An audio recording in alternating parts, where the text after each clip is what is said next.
네, 기자의 리포트를 보셨는데요. 여기서 이 사건을 취재 보도한 전주지국의 김민성 기자를 연결해서 좀 자세히 내용을 들어보도록 하겠습니다. 김 기자. 네, 전주지국입니다. 네, 학생들 사이에 뭐 사이가 나빠서 단순하게 괴롭혔다 이렇게 치부하기에는 정도가 정말 심하네요. 네, 그렇습니다. 넘어뜨리거나 때리는 비교적 일반적인 수준의 폭행도 물론 있었지만 상상하기 힘든 가혹한 가혹행위들이 많았습니다. 여러 명이 왜소한 몸집의 피해 학생에게 한꺼번에 달려들어서 이른바 기절놀이라는 걸 했는데요. 이게 이름처럼 놀이라고 하기에는 굉장히 위험한 행동입니다. 호흡을 강제로 멈추게 해서 쓰러뜨리는 건데 이 과정에서 머리를 다쳐서 뇌 손상을 입고 정상 생활을 하지 못하게 되는 경우도 있습니다. 다행히 이번에는 큰 사고로 번지지 않았지만요. 이 밖에도 기절한 학생의 배를 때려서 깨우기도 했고 업어치기라는 기술을 사용해서 피해 학생을 괴롭히기도 했습니다. 담배 연기나 침, 심지어 입에 머금고 있던 술까지 얼굴에 뱉는 행위까지 일삼았다는 점에서 결코 가볍게 볼 사안은 아닙니다. 네, 학교폭력대책심의위원회가 내린 처분은 뭐 출석 정지 뭐 이렇게 얘기를 하는데 내용을 보니까 이렇게 되면 피해자 측에서 이건 솜방망이 처벌이다라고 하는 게 더 설득력이 있어 보입니다. 예, 가해 학생으로 지목된 14명 가운데 가장 강한 처분을 받은 학생이 출석 정지 5일이었습니다. 여기에 특수교육 시간이 적게는 30시간에서 많게는 120시간까지 추가됐다지만 피해 학생 측은 받아들이지 못하고 있습니다. 잠시 들어보시겠습니다. 가해자들 처벌이 제대로 이루어지지가 않았거든요.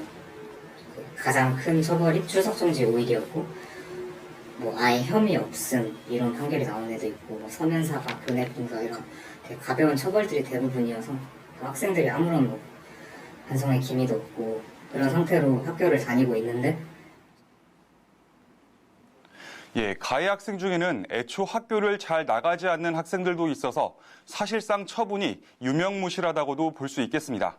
정작 피해 학생은 대안학교로의 전학을 심각하게 고려하고 있고 부적응을 우려해 졸업 후 고등학교 진학을 포기할 생각도 하고 있습니다. 피해 학생 측은 전라북도 교육행정심판위원회에 행정심판을 청구하기 위해 국선 변호인을 선임하기로 했습니다. 네, 지금 얘기한 걸로는 행정심판을 청구한다는 얘기는 결국 학교폭력대책심의위원회가 학교에 설치된 게 아니고 그러면 교육청에 설치됐거나 이렇게 관공서에 있다는 얘기가 되는 거죠. 법이 바뀌어서 그런 거죠. 네, 그렇습니다. 지난 3월 학교폭력예방법이 개정되면서 애초 학교마다 설치해야 되는 학폭위가 일선 교육지원청으로 이관됐습니다. 개별 학교 교사들의 업무 부담은 줄이고 사안은 전보다 전문적으로 들여다보겠다는 이유였습니다. 하지만 이런 노력에도 학폭위 결과에 수긍하지 못하는 사례는 계속 나오고 있습니다. 지난 1월에는 전북 전주 한 중학교 2학년 여학생이 같은 학교 동급생에게 음란 메시지와 음란 사진을 받아 논란이 됐었는데요. 학폭위 결과 가해 학생에게 출석 정지 15일에 특별교육 12시간 처분이 내려졌는데 피해 학생 부모가 청와대 국민청원 게시판에 부당함을 호소하는 글을 올린 적이 있었습니다. 결국 가해자와 피해자가 분리되지 않는 2차 피해까지 발생하면서 일각에서는 학폭위에 대한 비판도 거센 상황입니다. 네, 뭐 학교폭력대책심의위원회 이 처분과 관련 없이 이 정도면은 뭐 폭행 사건이기 때문에 이건 경찰이 조사를 해야 될 것 같습니다.